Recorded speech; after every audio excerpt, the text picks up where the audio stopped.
My name is Elizabeth Ortiz. I'm a parent leader at Keep Excelencia Redwood City. And a volunteer for Innovate Public Schools. Well, we all need to know how our schools are doing.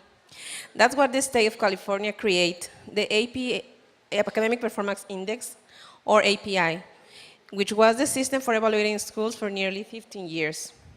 It wasn't a perfect system, but it did allow us to see which schools were performing well as which schools were not. It was designed to do three things. First one, state official schools identify schools to urgently need to improve. Second, educators could see whether the school was on track. And finally, parents could easily understand how well schools are doing.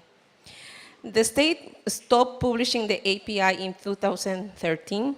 In the last few years, there has been no easy way to compare our schools. Right now, legislators are deciding how they will replace the API. There are proposals that will offer parents dashboards of loss of students, measurement of each school's performance. We were worried that this will make it hard for parents to easily understand and compare school quality. Parents deserve to easily understand and compare school quality, to have an easy way to know how their school is doing through one or two numbers, like the API that summarize their school's academic performance.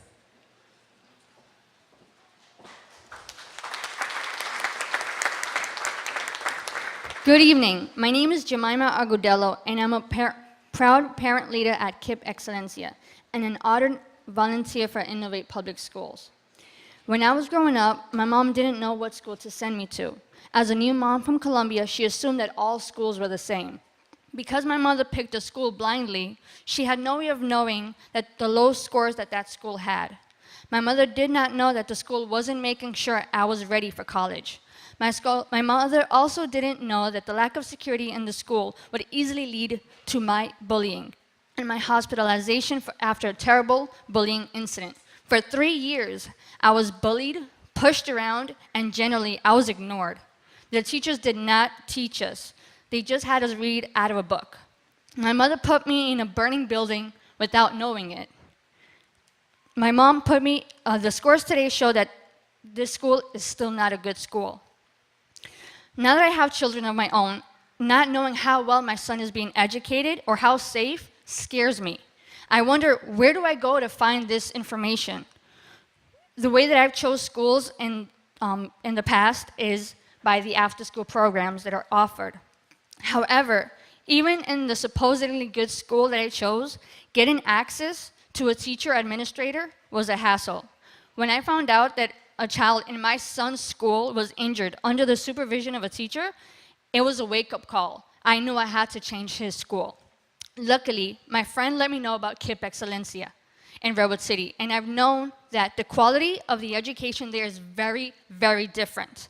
I see that my son is being challenged, and he's learning a lot. I've seen that the test scores of all KIP schools, and I know that he is somewhere that he is making sure that he is prepared for college. As a parent, I feel that sending my son to a school that I know nothing about is like walking into a building blind. In our society, you do not pick a hotel just to pick it. You go, you see online to read the ratings, you see their pictures, and you look for real evidence of the quality of the room. Like a hotel, a school can look really nice outside, but in actuality, it's not a good school for the kids. As a parent, we need good information to find the right school for our children. Candidates, what do you believe the state should do to make sure parents have easy to understand data about the quality of their local schools? We will start with Cupertino Mayor Barry Chang. The short answer is yes. You should make it easier to understand.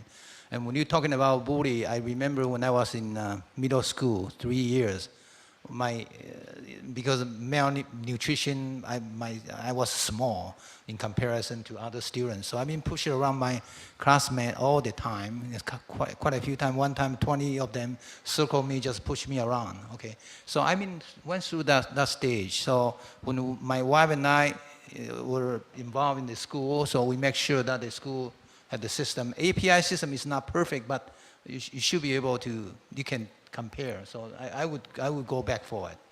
Thank you. Council Member Mark Berman. Well, access to information and data for parents is critical, and I mean, to your points. And we've been without a quality school index in California for far too long.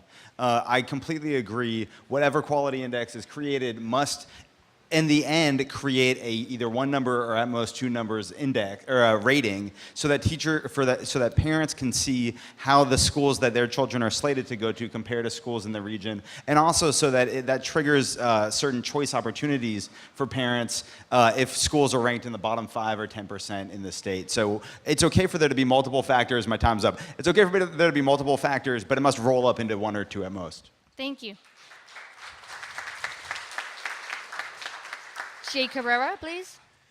Well, if it's not broken, we shouldn't try to get rid of something that's already working. So we should definitely go back to what was working before and then try to improve it through proposals with the community. I'm a huge fan of everything in the government becoming online, being 21st century up to date, so that people on their cell phones can be involved with 720 evaluation from all the parents, all the students, all the teachers, so that we're able to really increase the evaluation of the schools as well. Thank you. Council Member John Inks. Yes, apparently the reform that went to something called the California Assessment of Student Performance and Progress, CASP, or some acronym like that, apparently that is not giving you the data that you need. So whatever we can do at the state level to make sure that the index is tailored so that it's informative to parents and you can actually judge in the schools, and if that's bringing back, legacy API, maybe that's the thing to do. Thank you. Council Member Mike Kasperzak. Thank you.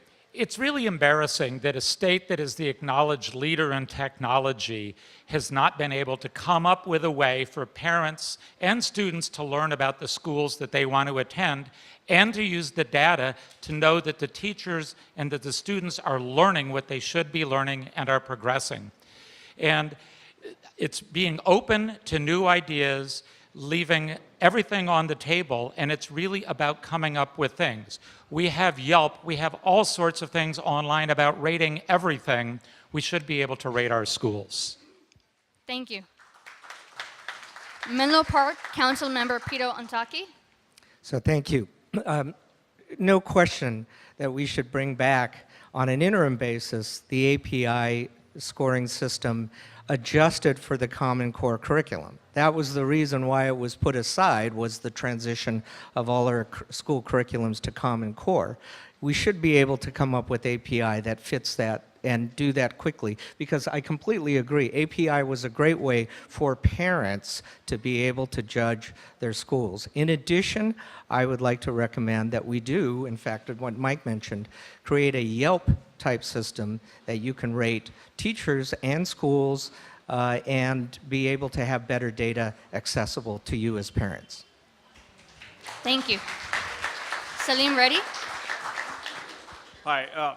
This is basically the responsibility of the local unified school district in the area.